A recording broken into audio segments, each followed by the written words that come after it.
जय जवान जय किसान। भारतीय किसान लोक शक्ति जिंदाबाद। साथियों, कल भारतीय किसान लोक शक्ति का प्रतिनिधिमंडल जेवर एयरपोर्ट के और जेवर क्षेत्र के किसानों से कई गांवों में भ्रमण करके बातचीत की। तो जेवर क्षेत्र के जितने भी किसान हैं उनका दर्द छलका कि हमारे जेवर में लगभग जितनी भी ज़मीन है वह जेवर एयरपोर्ट के लिए ली जा रही है या R&R के किसानों को, जिन गांवों को विस्थापन किया जा रहा है, विस्थापित किसानों के लिए अधिग्रहण की जा रही है।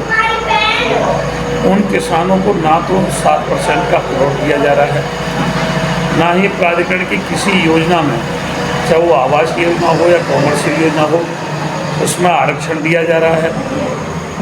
और अगर जेवर का किसान टप्पल, मथुरा, अलीगढ़ में ज़मीन खरीदता है तो उसको भी गैर पुश्तैनी मान लिया जाता है। जबकि ईडा महानगर, जैसे दिल्ली महानगर है उसी प्रकार ईडा महानगर है।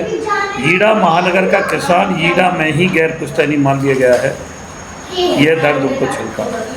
जेवर के किसानों ने कहा कि हम कोई भी ज़मीन नोएडा या ग्रेटर नोएडा में जाके नहीं खरीद सकते, जबकि नोएडा, ग्रेटर नोएडा के किसान यमुना विकास प्राधिकरण में आके ज़मीन खरीद सकते हैं। तो उनको तो 7% का लाभ मिल जाएगा, लेकिन यमुना विकास प्राधिकरण का जो किसान है उसको यमुना विकास प्राधिकरण क्षेत्र में ही पुश्तैनी किसान का लाभ नहीं मिल पा रहा है। 7% करोड़ का लाभ नहीं मिल पा रहा है। प्राधिकरण की जो योजना है, आवासीय योजना निकलती हैं या कॉमर्शियल योजना निकलती है, उनमें भी उनको 17.5% का आरक्षण का लाभ नहीं मिल पा रहा है। दूसरा, किसानों ने बताया कि लगभग 16 वर्ष हो गए यमुना एक्सप्रेसवे के लिए जो ज़मीन अधिग्रहित की गई थी उसका ना तो 7% का प्लॉट दिया गया है, ना ही अतिरिक्त मुआवजा 7% दिया गया है। उन्होंने ये भी बताया कि आज महंगाई के हिसाब से जेवर एयरपोर्ट के किसानों को उनका मुआवजा नहीं मिल पा रहा है। आज 6,000 रुपये कम से कम मुआवजा होना चाहिए, या नोएडा, ग्रेटर नोएडा और यमुना तीनों प्राधिकरणों का मुआवजा समान होना चाहिए ताकि हमारी भरपाई हो सके।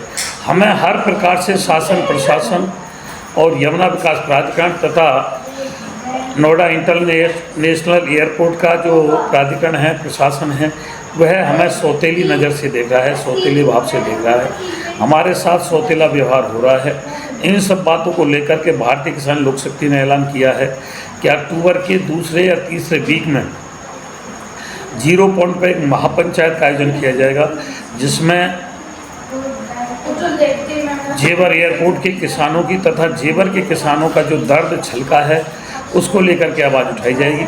धन्यवाद। जय हिंद, जय भारत।